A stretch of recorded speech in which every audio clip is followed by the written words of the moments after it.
Students, मेरा नाम है शिवाय सिंह और आप देख रहे हैं वाईफाई टू लाइफ है। स्टूडेंट्स, आप टाइटल देख के समझ गए होंगे कि आज हम किस टॉपिक के ऊपर बात करने वाले हैं। तो आज का जो टॉपिक है वो है स्टेट्स ऑफ मैटर। ठीक है, तो जैसे मैंने इंट्रोडक्शन में बताया था कि there are 5 states of matter. क्या क्या हैं वो? Solid, liquid, gas, plasma and Bose Einstein condensation. ठीक है, तो हम इनमें जो टॉप 3 हैं, ठीक है, जैसे सॉलिड, लिक्विड एंड गैस, इनको हम कंपेयर करके समझते हैं और लास्ट में प्लाज्मा और बोथ आइंस्टीन को भी हम समझ लेंगे कि ये दोनों चीज़ें भी क्या आती हैं। ठीक है, तो स्टार्ट करते हैं। तो पहले जो है वो है सॉलिड। तो सॉलिड का पहला पॉइंट आपको दिख रहा होगा, fix shape and definite volume, यानी जो इसका शेप और वॉल्यूम जो होता है वो फिक्स्ड होता है। ठीक है, बट यदि लिक्विड की बात करें तो लिक्विड में not fixed shape but fixed volume, यानी वॉल्यूम इसका फिक्स होता है बट इसका शेप नहीं होता। जैसे मान लीजिए कि आपके पास जितना भी अमाउंट का यदि वाटर हमने ले लिया जो कि एक लिक्विड है, इसे ग्लास में डालेंगे तो ग्लास का शेप हो जाएगा, किसी कटोरे में डालेंगे तो उसका शेप हो जाएगा, बट जो इसका वॉल्यूम है वो क्या रहेगा? वो फिक्स रहेगा। ठीक है ना।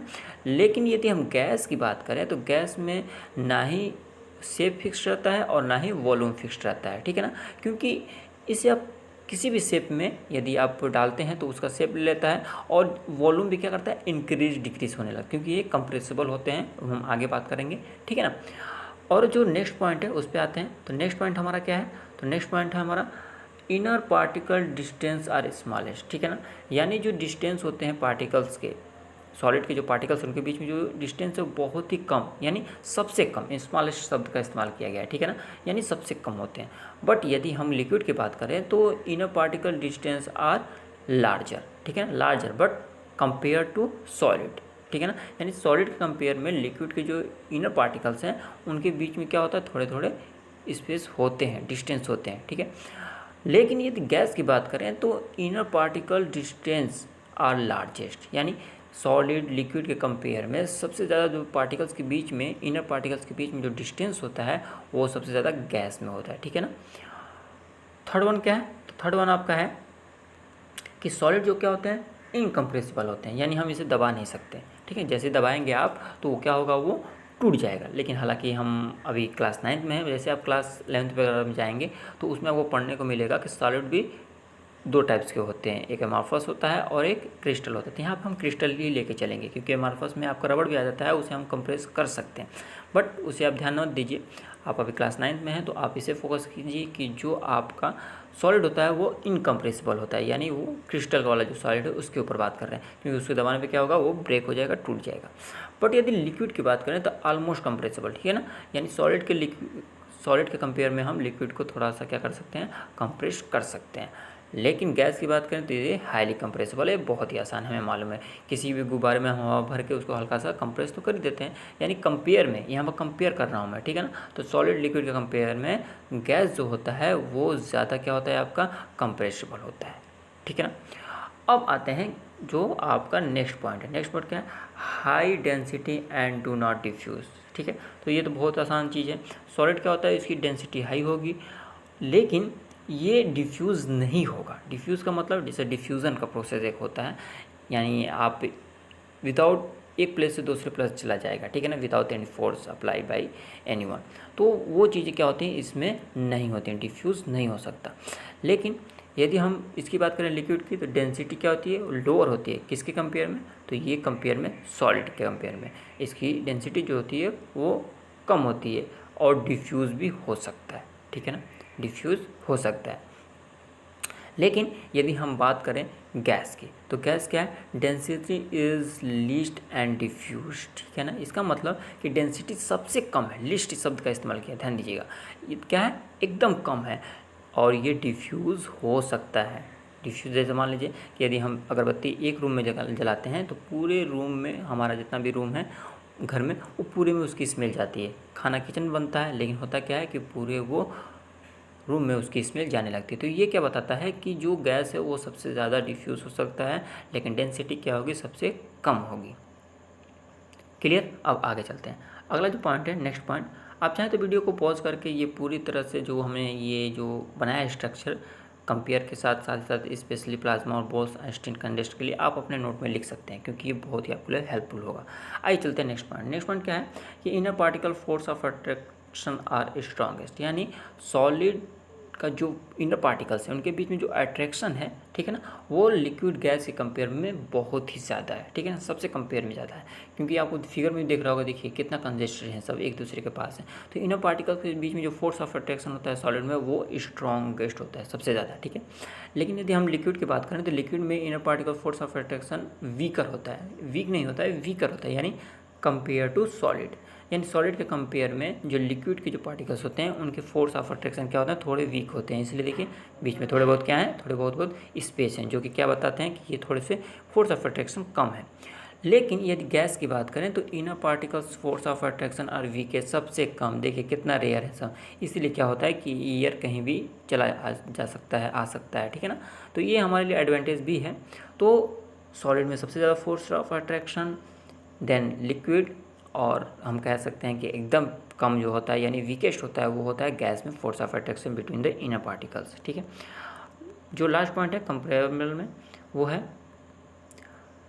Constituent particles are very close pack, ठीक है ना। यानी जो पार्टिकल्स हैं किसी सॉलिड के, तो वो क्या होते हैं कि पूरी तरह से कंप्रेस्ड हैं, यानी पैक्ड है क्लोजली एकदम। आपको फिगर में दिख रहा होगा कितना क्लोज पैक्ड है, ठीक है ना। बट यदि हम बात करें लिक्विड के तो constituent particles are less closely packed, ठीक है ना, लेस, थोड़ा सा कम। किसके कंपेयर में, ये किसके कंपेयर में बात कर रहे हैं, सॉलिड के कंपेयर में। सॉलिड कंपेयर में जो आपका लिक्विड है उनके जो इनर पार्टिकल्स हैं उनके क्या है, जो एक दूसरे के साथ हैं, ठीक है ना, वो क्या है, क्लोजली पैक्ड उतनी नहीं है। किसके कंपेयर में, सॉलिड के कंपेयर में। बट लिक्विड के कंपेयर में आपको दिख रहा होगा कि लिक्विड के कंपेयर में क्या है, ये आपके थोड़े ज़्यादा क्लोज्ड हैं, ठीक है। गैस की बात करें तो गैस का क्या है कि constituent particles are free to move about, ठीक है ना, यानी ये फ्रीली मूव कर सकता है, इसमें कोई दिक्कत नहीं है, ठीक है। यानी यदि हम बात करें तो सॉलिड में सबसे ज़्यादा क्या होता है, force of attraction in constituent particle, then liquid, then gas, ठीक है। तो ये चीज़ें क्या होती हैं हमें बताती हैं। अब आगे चलते हैं, जो हमारा फोर्थ क्या है, स्टेट्स ऑफ मैटर है, यानी प्लाज्मा, जो कि नॉन इवोल्यूटिव है, ये इवोल्यूटिव नहीं होता है। तो इसके जो 3 इंपॉर्टेंट पॉइंट मैंने बनाए हुए हैं उसको देख लीजिए। पहला जो पॉइंट है वो है the plasma is an ionised gas, ठीक है ना, ये आयोनाइज्ड गैस है। जैसे हम मान लेते हैं कि बल्ब में और ये क्या नाम है आपका फ्लोरोसेंट लैम्प में जो गैस भरते हैं, तो ये प्लाज्मा है क्या, जितने भी ये स्टार हो गए, सन हो गए, ये जो लाइट आ रही है ये किसके कारण है, प्लाज्मा के कारण है, ठीक है ना। क्योंकि जब भी ये इलेक्ट्रिसिटी जाती है तो ये क्या होता है, बर्न होता है, ठीक है।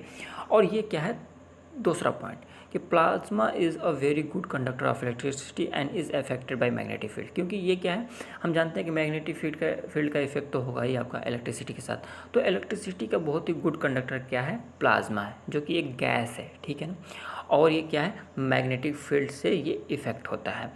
जैसे मैंने अभी बात किया था कि जैसे जो फ्लोरेसेंट लैंप होते हैं उसमें क्या होता है, ये प्लाज्मा होता है। जैसे हम इलेक्ट्रिसिटी पास कराते हैं तो क्या होता है, बर्न करने लगता है और हमें अच्छी खासी लाइट मिलने लगती है। लास्ट वन जो पॉइंट है वो है plasma like gases have an indefinite shape. Shape तो होगा नहीं, यानी कोई डेफिनेट शेप नहीं होता है, indefinite shape and indefinite volume, ठीक है ना। कैसे, क्योंकि मैंने यहाँ पर बात किया है प्लाज्मा है, और प्लाज्मा को मैंने क्या बताया, आयोनाइज्ड गैस बताया। तो हमको तो मालूम है कि गैस का क्या होता है, ना ही फिक्स्ड वॉल्यूम होता है ना ही शेप होता है। तो वही लिखा हुआ है कि गैस की तरह आपका इनडेफिनिट शेप होता है और इनडेफिनिट वॉल्यूम होता है, ठीक है ना। तो ये आपके बहुत ही शॉर्ट समराइज 3 पॉइंट में मैंने प्लाज्मा के बारे में आपको बता दिया। कोई डाउट हो तो कमेंट बॉक्स में भी पूछ सकते हैं। लास्ट वन है वो बोस-आइंस्टीन कंडेंसेट है, ठीक है ना। तो ये क्या है, जिसको स्मॉल्स में हम क्या जानते हैं, बीईसी के नाम से भी जाना जाता है। तो इसीलिए आपको यदि एग्ज़ाम में यदि बीईसी लिख के केवल आ जाए और उसके बारे में आपको लिखना हो तो ध्यान दीजिएगा, कंफ्यूज मत होइएगा। बीईसी का मतलब बोस-आइंस्टीन कंडेंसेट, ठीक है ना। तो इसका क्या है कि is a matter date can arise at very low temperature, यानी ये जो बीईसी है वो बहुत ही लो टेम्परेचर पे ही अराइज होता है, हाई टेम्परेचर पर अराइज नहीं होता है। सेकेंड वन क्या है कि द साइंटिस्ट हु वर्क, ठीक है ना, यानी बोस और आइंस्टीन इसके ऊपर काम किए थे। जो बोस क्या है, एक अपने इंडियन साइंटिस्ट एस.एन. बोस, और आइंस्टीन तो सभी लोग जाते हैं, अल्बर्ट आइंस्टीन, ठीक है ना। नोबेल प्राइज से उन्हें सम्मानित किया गया है इन द ईयर ऑफ 1995, ठीक है। लास्ट पॉइंट है उसे देख लेते हैं। तो लास्ट पॉइंट आपका है, तो BEC is all about the molecules that are really close to other, ठीक है ना। यानी आपको दिख रहा है कि जो बीईसी है वो कुछ ज़्यादा नहीं, वो मॉलिक्यूल्स ही है, ठीक है ना। और जो उसका क्लोजनेस है वो क्या है, बहुत ही ज़्यादा है, यानी यहाँ पे लिखा है कि even closer than the solid, यानी सॉलिड के जो इन पार्टिकल्स से जितने क्लोज होते हैं उससे कई गुना ज़्यादा BeC के क्या होते हैं पार्टिकल्स, वो आपस में क्लोज होते हैं। तो आई होप ये वीडियो आपको अच्छा लगा होगा। बहुत ही मैंने समराइज़ करके बहुत ही डिटेल में भी समझाया आपको। तो प्लीज़ यदि अच्छा लगे तो इसे लाइक कर लीजिएगा। आप वीडियो देखते हैं और बिना लाइक करके, बिना शेयर किए, बिना कमेंट किए आप स्किप कर जाते हैं, ऐसा ना करें। आप इसे लाइक करें, कमेंट करें, और यदि चैनल पर नए हैं तो प्लीज़ चैनल को सब्सक्राइब करने के साथ बेल आइकन को हिट करें।